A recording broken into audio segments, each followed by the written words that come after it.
What's happening, y'all? Welcome inside the Fantasy Stock Exchange. Danny and Bush coming at you with another episode of Dynasty Decisions, episode 42. If you guys are new around here, this is where we take your user questions. Basically, you guys want to know, who should I pick in my rookie draft? What do you think of this trade? Am I contending? Am I rebuilding? Before we get into this, Danny, how you doing?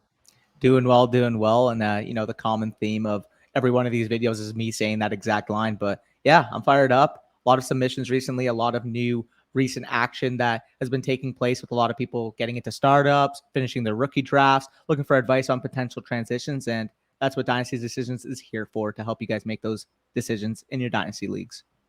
Yep. A couple quick plugs too. If you guys like this video at all, hit the like button. It looks like this. Even if you don't like it, just hit the like button. Really helps us out. Comment down below of your thoughts. Subscribe to the channel if you're new. Go check out the Patreon. Like I said, check out our TikTok Fantasy Stock Exchange over on there. And also, if you guys are interested in consultations, we have that listed in the description down below. And check out our sponsor, UnderdogFantasy.com, using promo code FSE. You'll get 100% at sign up and first deposit from them. And you'll also get our Dynasty Rankings Manifesto, which has all of our rookie rankings, all of our positional rankings, bucketed rankings for free as a thank you for using our code over there. So now let's get into the video. Let's hit the intro.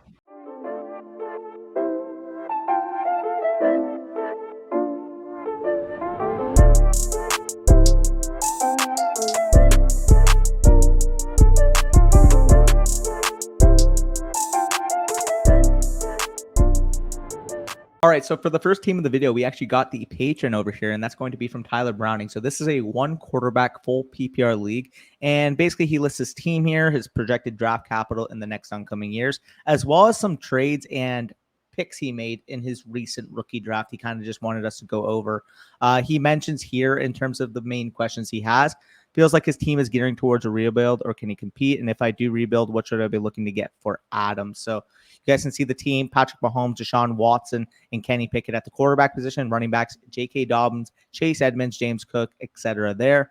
Wide receivers: you got Devontae Adams, Marquise Brown, Michael Gallup, etc. there. Drake London's listed below Quez Watkins, so he's definitely not an etc. type of piece. But either way, and then at tight end, you got TJ Hawkinson along with the draft capital on the side. So when looking at this team, what are your main thoughts here, Corey? Yeah, I would say, like, I'm kind of, my eyes are drawn to the trades, and I got to be honest, I don't really like either of them. So let's just go right to the trades. He made some recent trades. He sent away Tua Tagovailoa and the 204 for the 108. Now, it is, like you said, it is a one quarterback league, so that's a fine trade.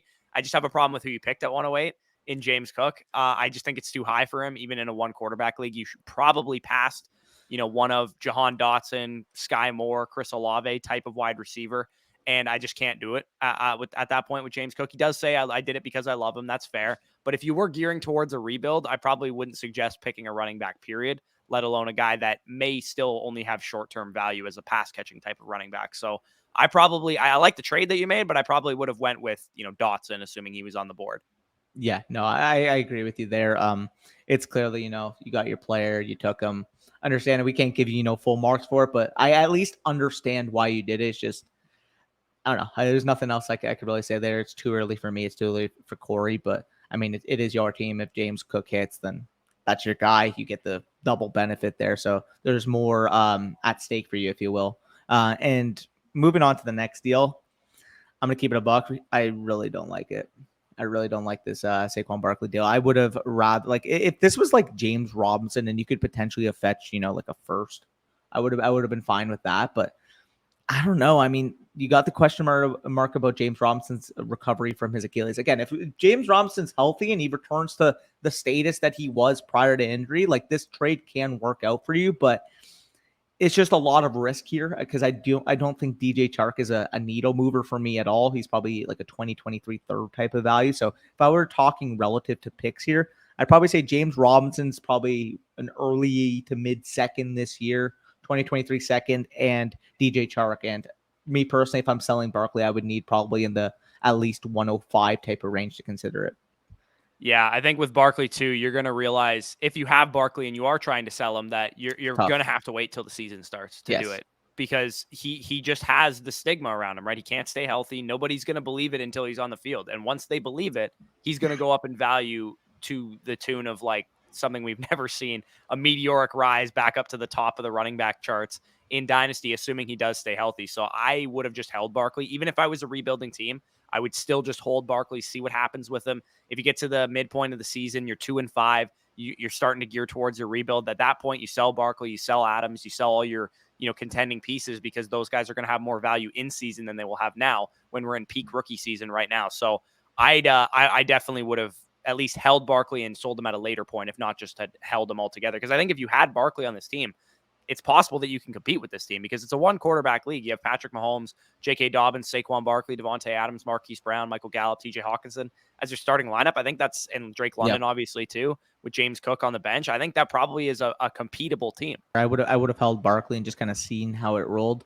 I will say, though, I mean, he lists his draft results here. Other than the James Cook, we thought it was a little bit early, but you kind of already addressed that by saying, you got your guy. Drake London at 104, especially in a one quarterback, which, I mean, isn't as different because there was no quarterbacks like slated ahead of him regardless. 104, Drake London, smash pick there. Love that value. He's my 102. His Corey's 102. So getting him at a 2-pick discount, if you will, is very, very nice. Kenny Pickett, I mean, even a one quarterback league, I think 211 is about appropriate for him. So I don't mind that there. And then Tyler Algier, getting him at the 301 in a one quarterback league is absolute money in the bank. So I will say, I mean, other than a little bit of a reach on James Cook, I think you really killed your rookie draft. Yeah, as far as like where you should go, should I gear towards a rebuild? Should I compete? A lot of things will probably have to break right for you to compete with this team. I would say J.K. Dobbins being one of the biggest pieces that needs to break right, because we don't know how healthy he's going to be, et cetera, et cetera. So I would probably, go into the season. If you can't sell these guys for like a good value now, I would see what you can get for Adams. I would see what you can get for Dobbins. I would see what you can get for Even anybody Hawkinson. Hawkinson too. Anybody that's like a win now type of piece. If you're not getting the value that you want to get, then I would probably go into the season and sell those guys at a later time. He asked specifically, what should I be looking to get for Devontae Adams? If you can tear down a wide receiver, get a young guy, and also get a first-round pick attached to it for the win now appeal that Devontae Adams gives you. So if you can go down from Devontae Adams to Brandon Ayuk in a first, or, Devontae Smith, Elijah Moore in a first for Devontae Adams, that's probably something I would be looking to do. I know it's obviously going to take you out of a win now contention, but that's probably the direction I would go at this point. I think that the second you sold Barkley, you probably took yourself out of contending. Yeah, no, I agree. I mean, in terms of relative value, yeah, like if you can get, I mean, in more like casual leagues and more redraft centric leagues, maybe you can get 2-1s for him. Maybe you can get, as Corey mentioned, an Ayuk in a first, or I was gonna say Marquise Brown in a first, but you already have Marquise Brown, so that's a big plus there. Pittman in a first, maybe. Pittman in a first would be very nice. Olave, Jameson Williams in the first, like something like that, is kind of what I would be gearing toward here. So overall, I like the foundation here. You got a lot of movable pieces for the most part. You have a lot of pieces that you can transition and really make this thing a dominant team by 2023, 2024. But I would agree with your assessment right now. I'd be trying to gear towards more of a rebuild than trying to go all out right now. Yeah, I also think too, even in a one quarterback league, Mahomes probably has a lot of value, and you do still have Watson as a young quarterback too. So I wouldn't mind just selling Mahomes also, and using Watson as your building block going forward. Because if you're not competing until 2023, 2024, I mean, Watson's still going to be like 27 years old, 28 years old at that time. So you're going to have plenty of time for him to be obviously a very good competing window type of player for you. So I would probably go Mahomes, Dobbins, Adams, see what you can fetch for those guys. And if you're not getting the value that you want to get, again, like I said, I'd probably wait until mid-season, early in the season, and try and see what you can get for them at that point in time. The reason why Hawkinson's a very interesting sell to me, again, like, he's a young tight end. He's got hype around him. He commanded targets when he was healthy last year. But the way I'm kind of looking at it is that his market value, you could probably net, if not exactly, potentially close to a 2023 first straight up for him right now. And if I'm looking at it, like Michael Mayer next year may even be in the Hawkinson range, but at a better opportunity cost, because he's probably going to be a second round pick. So if I'm looking at it, I'm like, if I can move, Hawkinson for maybe, 2023 1 and 2 or 2023 1 straight up, and then just transition next year into Mayer and build out my flexes, build out my running back and wide receiver next year in 2024, I think that would be a better cost efficient way to rebuild your team. For sure. Yeah. Let's move on to Roger's team, another patron of ours, 12 team, Superflex PPR. He lists his team here. Obviously, it's a very well-constructed team. I would say a very young team. Herbert and Burrow as his top two quarterbacks in a Superflex. Najee, Breece Hall, ETN as his top running backs. T. Higgins, Drake London, Garrett Wilson, Jameson Williams, Christian Watson as his top wide receivers. Kyle Pitts, Pat Freiermuth as a double stack at tight end there. Doesn't have his first-round pick or his third-round pick in 2023, but he does have all of his 2024 and 2025 picks. So He basically asked, should I flip some of my young assets or try and compete with my current team? So I would say right off the bat that aside from quarterback 3, which I mean, Goff is still a starting quarterback, so it's not a terrible Yeah. quarterback 3 to have. I think you can compete with this team as young as it is. I do think that if things break right, and those rookie wide receivers are, if things break right, that hinges on those guys. I would probably see if you can compete with this team. The one move that I would make is trying to see what you can get for Pat Freiermuth, and maybe you could transition him into a more win now type of wide receiver that makes it not completely reliant on all your young wide receivers to win this year. I'm curious here. You would know more than me. Does he mention if this is a tight end premium or not? He did not, I don't think so. Okay. I would say, but still, Freiermuth should be able to, if somebody's looking to maybe transition to a rebuild or something, and you wanted to offer them Freiermuth and your 4th rounder in 2023, and see if you can go after like Keenan Allen or somebody in that vicinity of wide receiver, you might be able to pull off a move like that if they're really in on Pat Freiermuth. See if you can find a Steelers fan in your league or something like that too. Well, I do think that would be the type of move I would be looking to make, because while I love all those young receivers that you have, it is pretty tough to rely on those guys to help you compete. And worst case scenario with this team, I still think this is just like a house money year for you. You could try and compete this year, and if you can't, you're still going to be a young team, still going to be an ascending team in 2023. And at that point in time, your wide receivers should be a lot more known as far as what they can give you going into the season. Yeah, for example, you mentioned Freiermuth, right? Like Keenan Allen, market value is about similar. Darnell Mooney, Brandon Ayuk, Mike Williams would be a good shout too. There's a lot of like potential receivers. Maybe you can get Hopkins +4 Freiermuth, given the status of your team. You have the depth right now to be able to, stomach that loss of Hopkins for the first 6 games. And then when Hopkins comes back, he could be a very, very good contributor for you as well. And you could probably get him at even more of a discount, because the fact that the owner that currently has Hopkins may be saying, oh, I don't want to wait these 6 weeks. I want to win. I want to win. And you know how it is in Dynasty. People are impatient. They let you get value. So those would be the type of receivers you mentioned. Allen, I mentioned Hopkins, Mike Williams, someone in that vicinity for Freiermuth, I think would be appropriate, especially given the construct of your team. Yeah, exactly. I think the best way you can handle this team is pretty much see if you can acquire one win now wide receiver. If you're not able to, if nobody's in on Freiermuth, I'd probably just play with house money this year. And maybe if Freiermuth is breaking out midseason, then you sell him at that point. You can transition, whatever receiver that you want on this team into maybe a more win now type of piece. But to answer your original question, should I flip some of your young assets for more win now type of guys? Like, i.e., would you flip Jameson Williams for a win now wide receiver? I probably wouldn't. There's no need to force competing this year, but I do think you could if you just add one more win now wide receiver. And then again, I wouldn't force that trade either. If the best thing you can get for Pat Freiermuth is, some shitty win now wide receiver like Marvin Jones or something, like, don't obviously make that move. The one caveat I will say too is like Christian Watson's also a name that sticks out to me, because I mean, to be fair, you may be higher on him than we are. Well, obviously you are if you have him on your team, but maybe I would gauge the market value of him if this was my personal team. I would see, maybe you can get Jameson a second for him, like late projected second.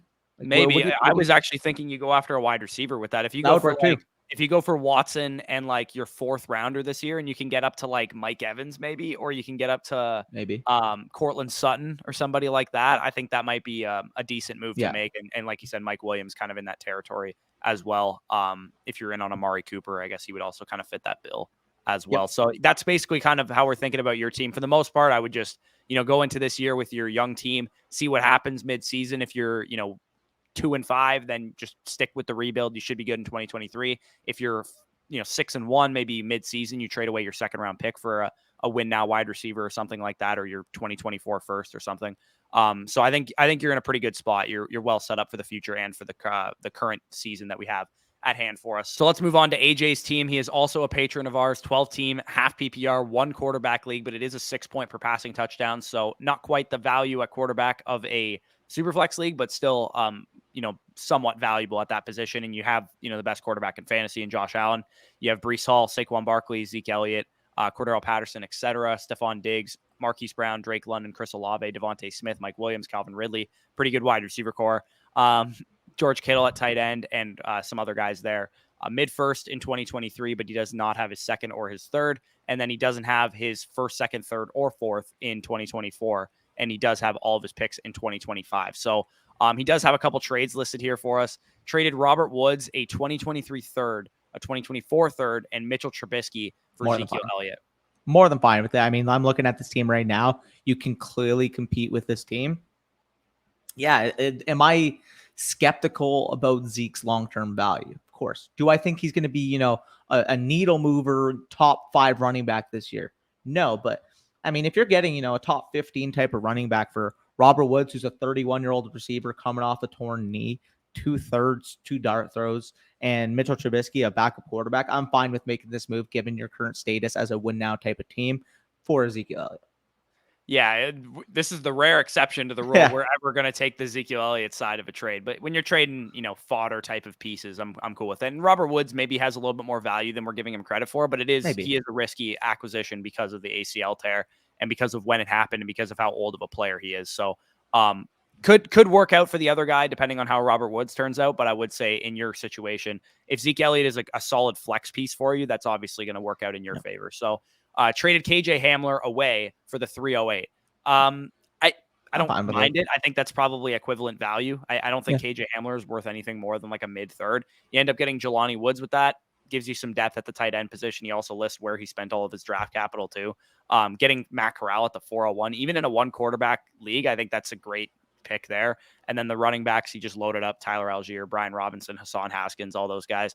Good value on the wide receivers as well. So he basically just says, what should I do? Top 2 team in the league. I, assume you probably are a top team in your league. What you do at this point is just go and compete.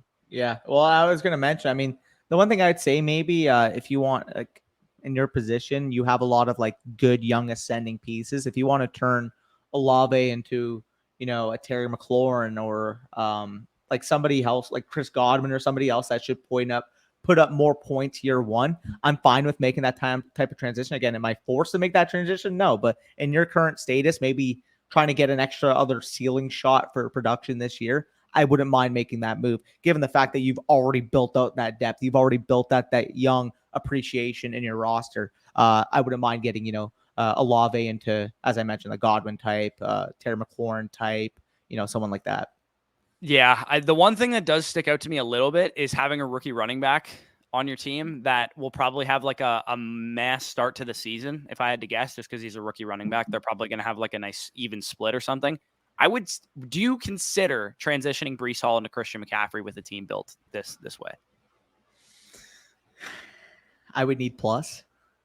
Yeah, if the guy's willing to give you Christian McCaffrey in a first or some shit, for 100%, yeah, then I'm definitely okay doing that. But like, I mean, our tone setters league, AJ's in the league. Like, I just drafted Saquon and Christian McCaffrey in that league, so I have like the win now running back build right now. So I mean, when you have Barkley and Elliott on your team, you could probably afford to transition Breece Hall into a bit more of a win now piece. Maybe you could even transition him into Najee Harris.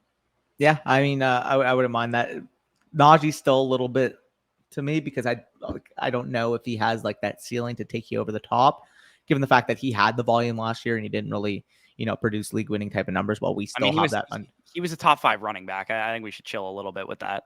You know what I mean, though, when I'm talking relative. Yeah, sure. But yeah, I think we could probably move on from AJ's team. I think he's well set up. Just go and compete. You don't really have to do anything if you don't want to. So let's go on to DJ Platinum's team here. 12 teams, super flex, half PPR, tight end premium. I'll let you take it away with this. And shout out to DJ Platinum. He always sends us a well-organized sheet here. Yeah, I just wanted to quickly shout that out as well. I mean, super organized, super clean, super easy to follow. Main ones being Deshaun Watson and Trey Lance there. Running backs, you guys can see Breece Hall, Ramondre Stevenson, Brian Robinson, etc. heading that group. Wide receivers, Drake London, Treylon Burks, Chris Olave, Sky Moore, Wandale. Basically the whole rookie wide receiver class on DJ Platinum's team. You definitely know he watches some FSC content with that build. And then at tight end, I mean, you got the one and only, the savior himself, Kyle Pitts. So overall, I mean, there's a lot of good appreciating assets on this team. And this looks like a type of team that I would build. Yeah, and I think you've missed a very crucial part of his team that he has 6 first-rounders next year. This is definitely a team I would build. So yeah, like 3. He says 3 early, 1 mid, 2 late. I think you did a great job in your rookie draft. I'm assuming that's kind of what you were looking for here. You obviously took the value that the class was going to give you, which was that wide receiver with Drake London, Burks, Olave, Sky Moore. I built a very similar team to this in Get Faded, where I drafted like Drake London, Treylon Burks, Jameson Williams, Jahan Dotson, Wandale Robinson. Like I drafted like 7 wide receivers this year because my team, I'm just building up that appreciable value. I think he did the same thing pretty well here. Does he want us to go over some of these trades? We can kind of just rapid fire if you want. For sure. So overall, looking at these trades, you guys see the first one there, traded a 2024 third for Amari Rogers pre-draft. I'm gonna keep it a buck here. I'd just rather the third. I don't think Yeah, if Amari's you gonna do like anything. Rodgers, fine, but otherwise, I'd probably just take the Yeah. third. Traded the 109 and the 111 to get the 101. So that's, I Smash. mean, that's a woodshed. You took him out to the back and shot him with your BB gun. Traded Shout out. Fields 107 and a late first for Deshaun Watson in a second. So I love that move. I think going from Fields, who, I mean, I know Danny likes. I'm not even like that in on I Fields, like but Fields. going from Fields, who's got a questionable situation going forward, and solidifying a guy on a huge, massive contract who we know is a great quarterback for the price of basically a 107 and a late first, I think that's probably adequate value. It's a lot to give Yeah. up, but if Watson makes it to that point that we think Watson can make it to, he's going to be a top 5 pick this time next year. Yeah, I mean, like it's a little steep on surface level, and you need some to break right. You still need, Watson to reclaim that status from a market value standpoint. But again, if Deshaun Watson goes out there on a point per game basis and he's giving you, I'm not gonna say a Josh Allen type of numbers, but let's just say 90% of Josh Allen. Let's say Josh Allen's a 26, 27 point scorer. Deshaun Watson's giving you, 23, 24 points per game. You're more than fine with quote unquote overpaying from a market standpoint. So I don't mind that move either. The next move here traded the 206, which was Trey McBride, along with the 303, which was Khalil Shakir for DeAndre Hopkins. I'm fine with that type of valuation. It's okay. We got to chain a couple of these moves together because they're kind of related. So that he made that move, 206 and 303 for DeAndre Hopkins. He then traded Hopkins for Thielen, the 305 and the 310, which ended up being Wan'Dale Robinson and Brian Robinson. And then he traded Thielen for a 2023 third. So out of that Hopkins trade, basically, he netted for the 206 and the 303, he netted the 305, 310, and a 2023 third. Tight end premium. It's probably about fair. I probably would have just gives you an extra swing at the bat, I suppose. Yeah. If you're a rebuilding team, it's not the worst move in the world. He also traded away the 306, which ended up being Pierre Strong, and a 6th rounder for the 406 and a 2024 third. So he recoups that third he traded away basically for Amari Rogers. And then he traded the 406, which was Velus Jones, for the 506, which was Carson Strong, 610, which was Jalen Weidermeyer, 703, which was Olamide Zacchaeus. I guess there was veterans in this draft as well. A couple swings at the bat for Velus Jones. Not going to blame you for that one as well. So I think, you're in a productive struggle. Obviously, you got a lot of capital to spend in future years. I think you're probably in good shape. Okay, so before we transition to the next team, he actually has one final question here, and that is, should I just sit on my team? Should I just feel comfortable with the status I'm in this progressive struggle that I'm in? Or should I try trading, Lance and maybe, Olave or more plus something small to try to get that another elite quarterback to this team? And I'll be honest, honestly, in this situation with Trey Lance, you're kind of just sitting on value. You're kind of just hoping because it's in the realm of possibilities where the quarterback that you would suggest trading up for, Trey Lance has talked amongst them by next year if he has a type of ceiling year that we expect of him. So in your spot, given that you're in a productive struggle, I would just kind of sit on that volatility. I would just kind of sit and see if Trey Lance can claim that status, because worst case scenario, even if we get the full bear case of Trey Lance this year, he's still going to be a top 3 round startup pick, no matter what happens. He's still got draft capital insulation. He's still got elite athletic ability. He's still got very, very good arm talent. So even if he has worst case scenario, Trevor Lawrence here, Trevor Lawrence is still a mid-3rd round pick in startup. So in your situation, I would just sit and hope he does hit, because if he does hit, he's a top 7 pick next year in startup drafts. Yeah, it's hard to imagine, unless he just plays so bad that they want to replace him, which would be a fireable offense for John Lynch and Kyle Shanahan to trade up 3 first-round picks for a guy that you're going to replace after 2 seasons. He's got a pretty long leash given what they invested into him. So I would say I'd probably just hold Trey Lance. He's a 21-and-a-half-year-old quarterback. He's going to go up in value, especially if he runs like Jalen Hurts ran this past year. Yeah, and I'm glad you mentioned that. And also the little caveat here, the double positive, if you will, is that because you're in a progressive struggle, productive struggle, you don't need him to be a huge contributor for your team this year. If he comes out, if Jimmy G starts a few games, let's just say hypothetical worst case scenario, that's probably better for you in the long haul, because that's just making your pick inherently better for next year's stack class. So it's a double win for you, because you're getting an appreciating asset here holding Trey Lance, and you're also making your own pick worse, which is what you want in a progressive struggle. Right, and you want to load up and get, the Texas boy himself next Amen. year. That's I if I don't get Bijan Robinson in any of the rebuilds that I'm in, I'm going to be furious for next year's class. So let's get on to Nutbasher's team. Next team here, nice name here. 12 team, one quarterback, half PPR team. You guys can see it on the screen there. Herbert, Zach Wilson, Jordan Love, Mixon, Carter, Rojo, AJ Brown, Waddle, Judy, Ayuk, Goddard, etc. He has the 103, the 104. 3 firsts next year, 4 firsts in 2024, and then some other picks, a couple seconds in each class as well. He basically wants to know, should I trade some of my future first to make my team more competitive this year, or just stay the course and really try for 2023 to 2024? So, and also planning on taking best players available, basically to plug into the flex. I'm assuming that's going to end up being, wide receivers at 103 and 104. And basically thoughts on the trades that he made and also some moves to make. So for starters, the guy that sticks out as a sore thumb, you have to trade Joe Mixon with this team. With the type of build that you have, Joe Mixon is sticking out like a sore thumb. He will not be fantasy relevant by the time you're ready to compete. At least that's the way I just view it. I don't think he's a generational talent at running back that's going to be productive into his 30s or into his late 20s even potentially. So Joe Mixon is what I'm looking to sell. I'm looking for any kind of first round draft capital for him. And the funny part about this is he's probably valued in your league. You may be able to get in certain leagues, especially because it's a one quarterback from a contender, 2 first-round picks for Joe Mixon. I think that's especially the relative value. The capital that he currently has. I would assume that first-round picks are not as valuable as That's why I mentioned that you play in. So if you can get a 2023 first and a 2024 first, or a 2024 first and a young wide receiver or a young tight end or a young quarterback or whatever, then I would definitely be looking to do something like that. It is a one quarterback league, so you don't have to worry about the quarterback position. Justin Herbert will be in his mid-20s by the time you're ready to compete. So you're good there. Wide receiver, you still got a lot of young stud talent there. Next year's class should be very well focused on running backs, as will be 2024. So you fill out your running back position in those groups, and then you just kind of load up a wide receivers this year. For sure. And there's a couple trades listed here as well. I mean, just mentioning those draft picks, by the way, 103, 104, 208, 209, you mentioned best player available. You're probably going to get a lot of wide receiver help with that to already a stacked top of the line group with AJ Brown, Waddle, Judy, and Ayuk heading that core. So that's going to be a fun group to build around, especially when you're ready to compete. These trades here, by the way, I really, really like in your favor. Okay, Jonathan Taylor obviously hurts, and Jalen Hurts, if you're a win now team, but in a one quarterback, it's not as valuable. It hurts losing that, but I mean, in your situation, I'm fine because you have Herbert as your guy long term. You're able to flip that into Mixon.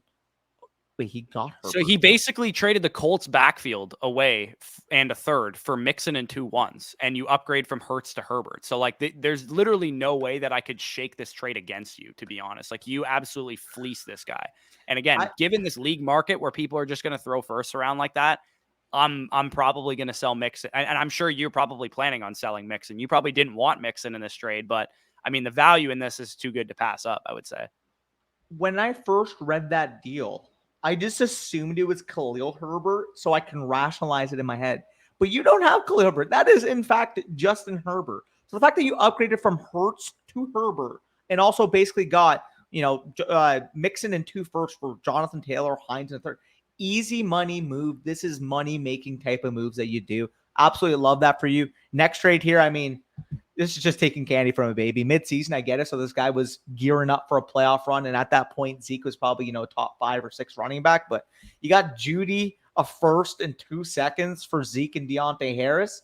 Give yourself a pat on the back because you just fleeced your league. And I'm telling you what, given the status of this team, given the plan of action that you've taken with this team, you're probably going to monopolize that prize pool for the next 6 years once you're ready to compete. Yeah, I would say get your league buy-ins up front because people are going to want to leave this league by 2024. So there's not much else that I would suggest aside from trading Joe Mixon. And I think you're just spending your picks, stay in the course, trade for some more value if you can find it. But for the most part, you should be able to fill out this team via the draft in 2023 and 2024. And obviously this year I'd be looking, London and Burks or, Wilson and Burks with those two first rounds picks that you have. I'm guessing based on your league market in this league that Kenneth Walker's going to go 102 and you'll probably get Drake London at 103. Money in the bank if that happens. But either way, any closing thoughts here? Should we transition to the next team? Now we can go on to the TheNateCusi's team, one quarterback, full PPR. You guys can see the team there. Josh Allen as the main quarterback, Dalvin Cook, Ezekiel Elliott, Devontae Adams, Tyreek Hill, Stephon Diggs, Adam Thielen, George Kittle. Pretty clear that this team's looking to compete right away. Amen. 2023, no first round pick, no second round pick. 2024 doesn't have his first, second, or third, or his first, second in 2025. So no first round picks. He's pulling a Sonny Weaver Jr., does not have his first round picks for the next 3 years. What do we got here? Yeah, so a little shout out, Nate, real life friend, know him from Hamilton. So wanted to plug that. He mentions here he knows he's a top 3 team in his league, given the structure of his league. The question, though, that he has is that with this team so clearly in the win now, would you trade? He's got a current offer on the table of a 2024 second for his Cordero Patterson. He told me right off the bat, like, if I was like in a different spot and, my team didn't have or wasn't as committed as it was, like, this would be a no-brainer yes for me. But given how his team is currently structured, are you taking that value? That's basically what he asked me. You kind of need him, to be honest, for your team. Like, you have to win this year, or else you're going to be like fucked, I would say, because those running backs are ticking time bombs in terms of like what their value is going to end up being and what their production too is going to end up being a year, year and a half from now. By mid-season, even those guys like Zeke and some of those guys might not be very valuable. So I would say that I would hold Cordero Patterson because you might need him if those guys miss some games. My counter to that is that if he's offering you a 2024 second for CPAT right now, I would take the second now and use that for a potential transition in season. Because I feel like that second's going to hold a lot more value by the time the season comes than Cordero Patterson will, especially if we're, Tyler Algier hype in the offseason, or he's going to play a slot-only role as opposed to that multi-threat type of role he played last year. There's more volatility, more risk in holding Cordero Patterson, especially at this point in the offseason, that I would take the 2 now and then just use it on a veteran piece, or use it on, obviously you're not going to get Leonard Fournette, James Conner type this year, but like whoever that is next year who emerges, you can use that as collateral to get an upgrade to make that push, because you have to go try to win. Given the status, given the draft capital, you have to go try to win. But that 2024 second is going to be a more valuable asset to move to try to win than Cordero Patterson will be, in my opinion. Right. And the other thing that I will say is the hinging factor of how your league or how you don't win the championship is these running backs. And while these guys still have a lot of value, I would see if you can get younger at that position. If you can transition Dalvin Cook into ETN plus, or, J.K. Dobbins plus, Cam Akers plus, whatever, and you can somehow transition Dalvin Cook and Ezekiel Elliott into 2 second and third year running backs, then you can compete longer than just this year with this team. Because the wide receivers, while they're up there in age, Adams, Hill, Diggs, should still be pretty good, pretty valuable a year from now. So you might be able to transition this into a 1 year from a 1 year window to a 2 year window if you get younger at that position. So if you can flip Dalvin Cook for Travis Etienne plus, or, J.K. Dobbins, or, Cam Akers or something like that, I would probably be looking to do something like that. Perfect trade. I mean, even if you want a big plus added, I probably will end up having Leonard Fournette ahead of Dalvin Cook in my redraft rankings. His current market value is well below that of a Dalvin Cook. If you can get, Leonard Fournette and another win now type of piece for Dalvin Cook, I'd be looking to do it in the structure. Same thing with a guy like James Conner. If you can get, let's just say hypothetically, Adam Thielen would have been the perfect transition, but what do you think you can get on top of like a James Conner or Leonard Fournette for Dalvin Cook given the current market? You could probably get like, I don't think you'd get like Keenan Allen necessarily, but you could probably Michael get like Thomas? Mike Williams, Cortland Sutton, Mike Evans, maybe someone like that. I was gonna say like maybe Michael Thomas. Yeah, Michael Thomas, if somebody's really down on him. I would say that would be the thing that I would try and do, is if you can transition this running back core before you're left holding the bag, like the video that I made a couple like a month ago or whatever. You want to try and do that if you can. If you, worst case scenario, you go into the season, you try and compete with those guys, you're probably going to be okay from that perspective. But I would see if you can get out before you're holding the bag. Yeah, no, I agree with you there. Just look to transition those highly valued veterans now. You can compete, right? You even if ETN and Dobbins are your top 2 running backs, and they're 12 to 15 point per game scores, they're not necessarily difference makers like Ezekiel Elliott and Dalvin Cook might be this year. Devontae Adams is going to score 20 points a game. Tyreek Hill is going to score 18, 20 points a game. Stephon Diggs is going to score 22 points a game. Josh Allen's going to score 25 points a game. George Kittle's going to score 15 points a game. Like your team is strong enough around if you have weaker running backs than you currently have right now, which again, there's no guarantee that ETN is not better than Dalvin Cook next year. And same with J.K. Dobbins. I think you're in a pretty good spot if you can transition to those young guys. Yep, no, for sure. So I agree with your assessment there, Corey. We can transition into the next team, and that's going to be from Jesse. So you guys can see the team on the screen. He says here it is a 12-team dynasty league, 2 quarterback/super flex league with a half PPR scoring setting. So overall, main quarterbacks he has here are Kyler Murray and Derek Carr. Running backs, you got James Conner, Damian Harris, etc. There. Wide receivers, the money-making spot here. CeeDee Lamb, Mike Evans, Hollywood Brown, Elijah Moore, Garrett Wilson, etc. There. Very, very stacked core. And then at tight end, he also has TJ Hawkinson. So overall, he kind of just wanted us to look at his draft picks and kind of give him an overall assessment on the team. So when you're looking at this, what are your main thoughts here, Corey? So the obvious like thing that stands out to me as like a weak point is the fact that you don't have a quarterback 3 that is a starter. I mean, I guess technically Sam Darnold's a starting quarterback, and maybe Heineke has some value as well, but that's kind of a dicey point for me. And then obviously too, your running back core is less than ideal. If you had a really, really stacked quarterback core, wide receiver core, tight end core, I think you could get away with like a 0 RB, James Conner, Damian Harris, Tyler Algier, Sony Michel type of core. Maybe those guys, if things break right, are good enough for you to get that done.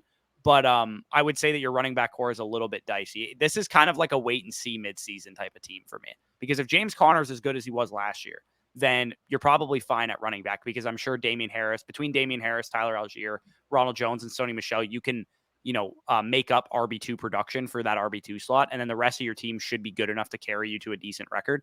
But overall, I think this is a little bit of a house of cards type of build, but it could work out. Yep. No, I agree with you there. He also mentions a few trades that he made, and then we could also look at some of the picks he made there. But he wanted us to look at these trades and give our honest thoughts on them. So the first one received Kyler Murray and Hollywood Brown in exchange for Devontae Adams, Matthew Stafford, and Kareem Hunt. Whenever the chance I can get a top 6 overall asset in Dynasty without giving up an arm and a leg, I'm fine with it. Yeah, on the surface level, giving up Stafford, Adams, and Hunt, that's very, very valuable pieces for a player trying to win now. But in the long term, I mean, Kyler Murray is an elite level difference maker at the quarterback position. Myself and Corey both really, really love the aspect of Hollywood Brown. Not to mention you get the little stack there with Kyler Murray, Hollywood Brown, the Oklahoma boys back in action. So overall, I'm more than fine with giving up that type of package to go up and lock a secured, insulated asset like Kyler Murray, while also getting a top 24-ish type of dynasty wide receiver in Hollywood Brown. Yeah, and from a startup value perspective, you're looking at, a top 6 pick, a 4th, 5th, 6th round pick with Hollywood Brown, for 2 third-round picks, maybe a 3rd and a 4th round with Stafford and Adams, and then Kareem Hunt's like a 10th, 11th round pick. So from a startup value perspective, I think if you break that down, it looks really, really good as well. And I'll let you kind of just rattle off these next couple trades. For sure. He also says here, he received Gerald Everett in the 309 and sent McKissick in the 311. Sure. Sure. Yeah, I'm fine with it. I mean, if you need a tight end, go ahead. I personally am a little bit more bullish on McKissick, but I mean, at the end of the day here, you're talking about an RB5 versus a tight end 2 and a couple picks. Well, it's not that big of a deal. This deal is a big deal, and we both love it. If you clearly watched Corey's go buy these wide receivers now video, because Elijah Moore for the 110. I will just say this right now. If you guys are out there and you can currently acquire Elijah Moore for the equivalent of the 110 in this year's rookie draft, you send those offers right the heck now. Elijah Moore, 110, absolute steal, absolute money in the bank deal.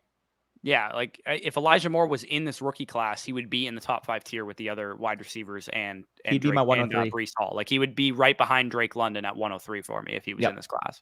No, I agreed with you there. He also has a couple other deals here. I received the 210 and the 302 and sent Galladay and MVS.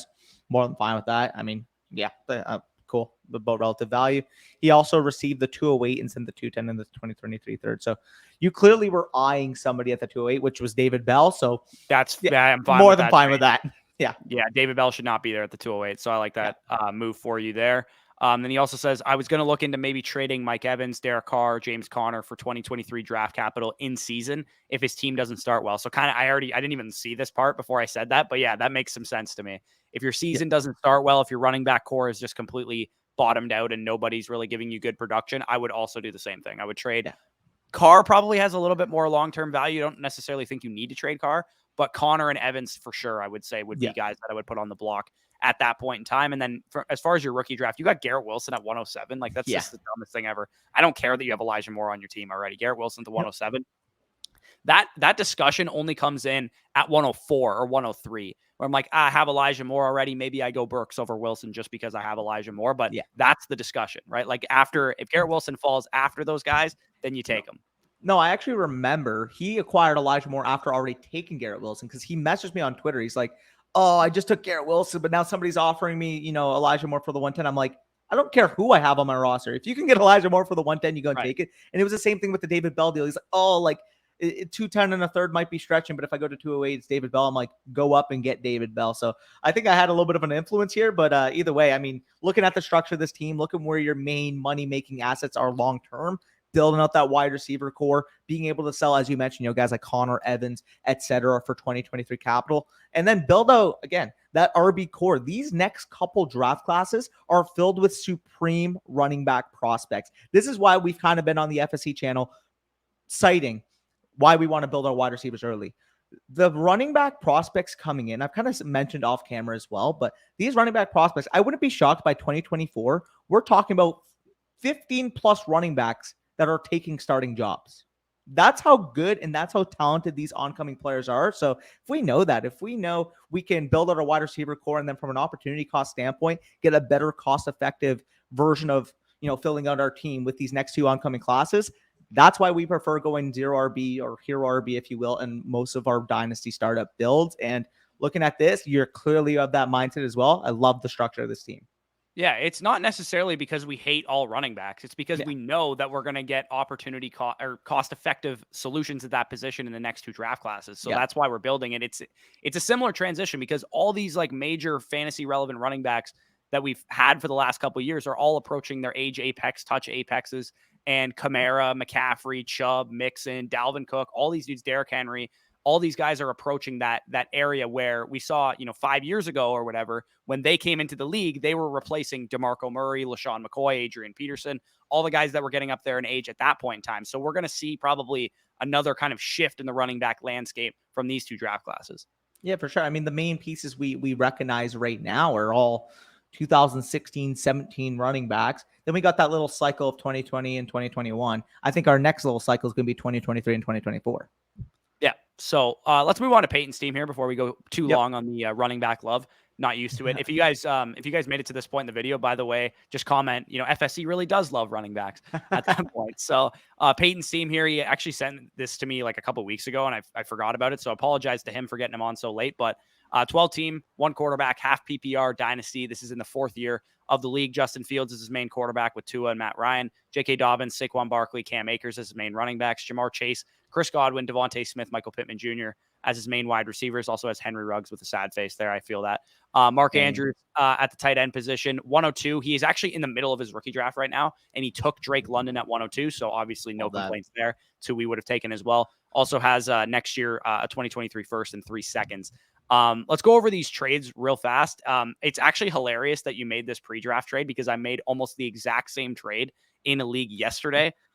He traded away the 105 and 206 for the 102. I actually traded away the 105 and 205 for the 102 in a draft yesterday. So going up from, whoever of London, Burks and Wilson falls to get, Drake London for sure. I'm cool with making that trade. The 206 probably ended up being, Dameon Pierce, Rashad White, somebody like that. That's a fine opportunity cost for me to pay to go up and get Drake London. He also made some trades during the season. I don't know if we're going to have time to go through those real fast, but J.K. Dobbins, he got in exchange, or he traded.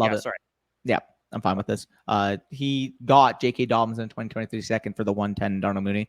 Let's say, our 110 is the David Bell, but for the most part, you're going to see a guy like Christian Watson or James Cook there. I'm just fine with going up and getting a guy like Dobbins at that cost. And a 2023 second, let's just say hypothetically that's slated to mid.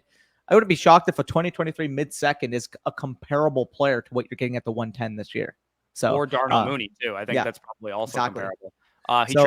He received Brian Edwards. That sucks. For Jeff Wilson and Daniel Jones. Not like he gave up anything. We can kind of just go on to the next one. Ronald Jones and 307 for Jimmy G and Robbie Anderson. Sure. Mid-season, this one's pain. Henry Ruggs, Darnell Mooney, and the 110 for Stephon Diggs in the 306. So out of Stephon, you were able to turn Darnell Mooney in the 110 for J.K. Dobbins essentially. So It's basically like you got J.K. Dobbins and a second for the 306 and Stephon Diggs. So I'm cool with that trade. I don't think that's crazy.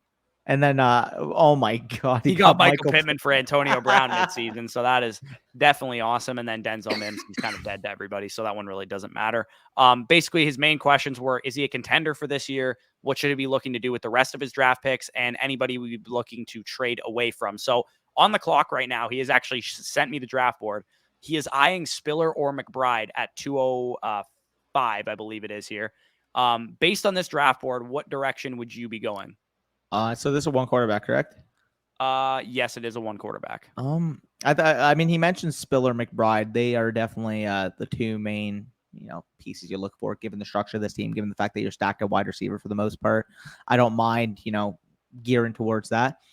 I probably, honestly, given the status of your running back room, I wouldn't mind getting Trey McBride there. Get a locked in starter for if Andrews misses time, a bye week fill in. And I've found that it's never bad adding another productive tight end to your team. So I don't mind spending 205 capital in a one quarterback league on a guy like Trey McBride.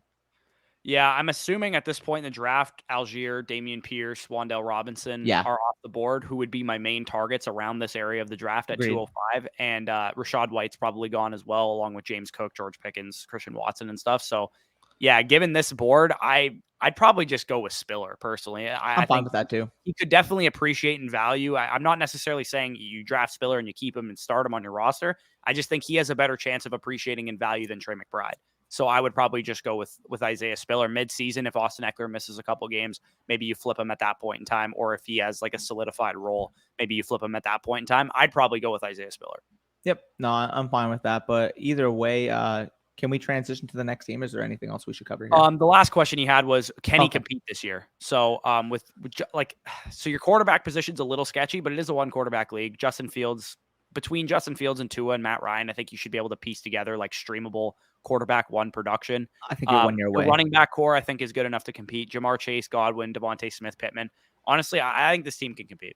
You can compete. Now, do I think you're going to be a top 2 team in your league? No, but I think you could be probably in that middle chunk of playoff teams, the 3 to 5 type of range I can see.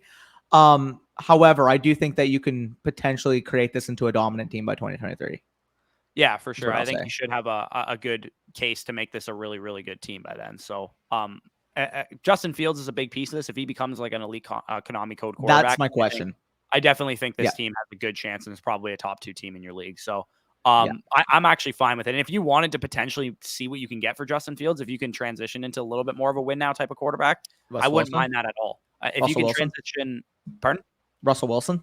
Yeah, if you could transition Justin Fields into Russell Wilson, or if you could transition Tua into Tom Brady, I wouldn't mind that either. Or Aaron Rodgers, potentially.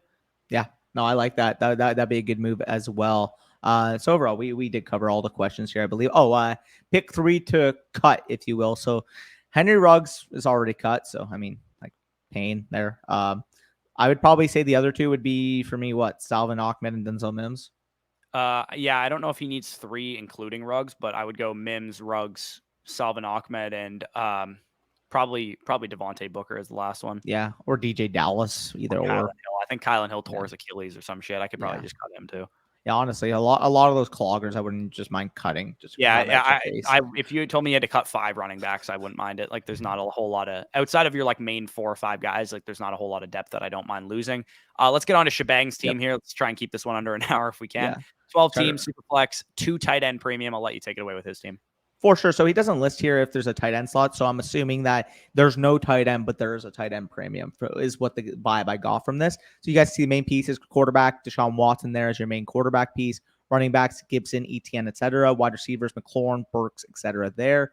And at tight end, you have Rob Gronkowski, along with the oncoming rookie class you're able to collect here thus far, and Treylon Burks, Kenneth Walker, Sky Moore, and Dameon Pierce. Dameon Pierce at the 303 is probably the latest I have ever seen him, by the way. Yeah, it's pretty wild to me that a running back with that much opportunity in front of him could fall that far. Yep, for sure. He lists here, made a few moves since the last time you guys reviewed my team. Something I'm a year away from being a contender. I would agree with that as well, especially I would agree with that. You got to rely on a lot of rookie wide receivers if you wanted to be a contender this year, for sure. For sure. What do you think of the moves I made, and what other moves should I be looking to make? So he traded away the 107 and 203 for McLaurin. He says iffy in my eyes, lol. I'd agree with you there. I mean, 107 for me is currently Jameson Williams, and he's not really far off of Terry McLaurin in my personal wide receiver ranking. So if you were contending, I would be comfortable with it. But in your position, as you mentioned, you think you're a year away. I do think it's a lot more volatility, a lot more risk than I would want to acquire. Getting a 27-year-old wide receiver for, Jameson Williams, 21 years old, who has the potential to increase and appreciate in value past this year, which I don't think Terry McLaurin has that opportunity to do. So I would agree with you there. It is an iffy move, in my opinion. Yeah, McLaurin would have to have like a Calvin Ridley level breakout probably to go up in value from where he's currently at. And even then, he'd still probably be a little harder to move next year than because if Jameson Williams has like a stretch of games for like 6 weeks, like Elijah Moore had last year, he'll be a top 10 dynasty wide receiver, like stamp and shut. For sure. He also mentions here Brandon Cooks he gave, and he ended up receiving Alberto in a second. I'm fine with that move given the position of your team. Two tight end premium. So I don't mind making that move there. You're not going to compete this year. Brandon Cooks is just going to produce points for you. You want to inherently decrease or increase the value of your own pick. Don't mind that move. The next move, I will say, I think you could have probably got a little bit more, but the fact I'm assuming actually, if Sky Moore was on the clock or on the board when you traded for the 110, more than fine with making that move. So looking at this, Allen Robinson, Adam Thielen, Washington's like a mid, late third, fourth type of piece, whatever. Well, he got Washington and the 110 for Robinson and Thielen. So yeah, I'm cool. I'm cool with that move. If Sky Moore is going to benefit your team more than veteran wide receivers, but like Danny said, I think if you sold them individually, you may have gotten a little bit more than that. But given the fact that both of those guys are probably like early to mid second round values, you essentially traded 2 early to mid seconds for James Washington and the 110. I don't think that's terrible given Sky Moore is on the board and he's my 108, not my 110. So the next moves I would say, again, you don't intend to compete this year because you just said you don't want to compete this year. Tom Brady's got to be off your roster. Tom Brady is way more valuable to somebody that wants to compete this year. Heck, you might be able to net, Tom Brady in a second might be able to transition you into a first for a guy that's trying to win the championship. And I'm not passing up on that opportunity. A couple other names I would list. Give him Gronk and Brady. Yeah. And see if you can get, maybe wait until Gronk comes back. Because I do think he's going to come back, by the way, for those of you guys that have Gronk. I think he's going to come back close to training camp. If you can trade the Gronk Brady stack and a second round pick for a 2024 first or a 2023 first, go ahead and do it. If you have a team structured like this. He also said too, he's looking at trading Gibson potentially for picks next year. Yes. The 100%. One thing though about Gibson is that I think his value is at a very, very low point, to the point that it might be even higher in season than it is now. I don't know if somebody comes out right now and says, I will give you a 2023 first straight up for Gibson, I'm not thinking twice. I agree, but I'm not sure. It's all going to depend on your league's like individual market. 100%. I think the more reactive your market is in your league, the less likely you're going to get a first round pick for Antonio Gibson. And if you can't get a first round pick for him, whether it's next year or in 2024, I probably would just hold him and wait until the season comes, because I think you'll be able to get one in season. Because I think the Brian Robinson pick is a little overblown as it currently stands. Yeah, I mean, I agree. I'm a little bit more pessimistic on Gibson because of the injury history, because of the fact that they're kind of signaling their intentions this offseason, that I'm more willing to trade Gibson because I am concerned about his potential ceiling. But it all depends on what your league market is offering. If your league market is trying to lowball you, I'm fine with just waiting. But if you can get, as I mentioned, 2023 first straight up right now for Gibson, I am taking it 100 times out of 100. But either way, transitioning off of Shabang's team, we can get into the final team of the video, trying to keep this under an hour, currently at about 55 minutes. That's going to be from Elite Gamer. So rapid fire here: quarterbacks, Russell Wilson, Matthew Stafford, Zach Wilson; running backs, DeAndre Swift heading that group, along with Javonte Williams and Kenneth Walker; wide receiver, Jamar Chase, Amari Cooper, Garrett Wilson, Elijah Moore, etc. there. And at tight end, you have Dallas Goedert, along with 3 2023 seconds and 2 2023 thirds. So he basically just kind of wanted us to go through his trades and give him our thoughts. So rapid fire. You sent away Chase Claypool 301 and 306 to get Brandon Cooks 208 and 209. I'm fine with that move. Honestly, Brandon Cooks and Chase Claypool, depending on how your team is built, are relatively similar value. Given the fact that you have a win now type of roster here, I'm fine with getting the point production from Brandon Cooks over Chase Claypool this year.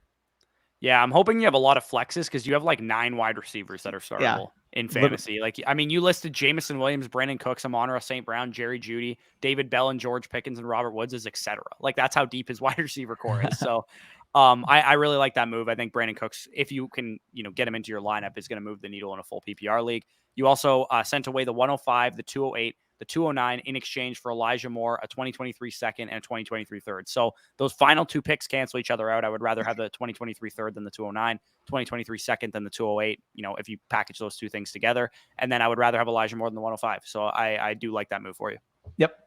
Next trade, 107, he got in exchange for Lockett in 203. Given the depth you have at wide receiver, I don't mind just getting that upgrade there. So it was probably Jamison Williams that he picked with that too. More than fine with that move. You end up also being able to coop a 105 in the 2024 second for Nick Chubb in the 210. Absolute sharp move there. Love that. Looks like that was Garrett Wilson that he picked with that 105 too. Absolute W. Love that move there for you. And then the final deal here, Tyler Boyd, who was never going to sniff your lineup along with the 2024 third for 206, which, I mean, it doesn't say who you got here, but maybe it was David Bell, George Pickens, maybe. David Bell or Pickens, yeah. So, I mean, I would rather both of those than Boyd in a third. So I think he did a good job there. But overall, that was very, very good. Very, very fast. 2.5 minutes. We rapid fired it, and we both agree that we like all of these deals in your favor. Yeah, and there's not many moves that I would make going forward, too. Russell Wilson, like your starting lineup's going to be like Russell Wilson, Javonte Williams, DeAndre Swift, Kenneth Walker, some combination of those running backs. Your flex is mostly going to be wide receivers, Jamar Chase, and, Elijah Moore and Garrett Wilson, Jamison Williams, Brandon Cooks, Amari Cooper, Jerry Jeudy, if he's, on the field, Amon-Ra St. Brown. All those guys can kind of just mix into your lineup week over week given matchups, and then Dallas Goedert's mostly going to hold down your tight end core. So I think you're in a great spot. Don't have your first next year, but I mean, it's going to be late anyway, and you have 3 seconds. So I'm definitely, in the camp that you're in a great position here. The one thing I will say is maybe you can transition Amari Cooper into a better win now wide receiver. If you can transition Amari Cooper and you got to throw in like George Pickens to get Mike Evans, Keenan Allen, or Michael Thomas, I would probably do something like that. Mark Cooper might actually have higher relative keep trade cut value than Michael Thomas right now, which is like fucking ludicrous. Yeah, I agree with you. Never happened. But if I'm okay taking 2 wide receivers and transitioning them into a better one that can help you win now right away. So if you could take Amari Cooper and George Pickens, or Amari Cooper and Jerry Jeudy, or Amon-Ra St. Brown, and go get Mike Evans, Michael Thomas, or Keenan Allen, who are going to be better win now type of guys for you, I wouldn't mind that at all. You might be able to get a Deontay for that. Maybe. Yeah, maybe. It all depends on how Amari Cooper is valued in your league. 100%. That's the end of the video. We trying to keep this under an hour.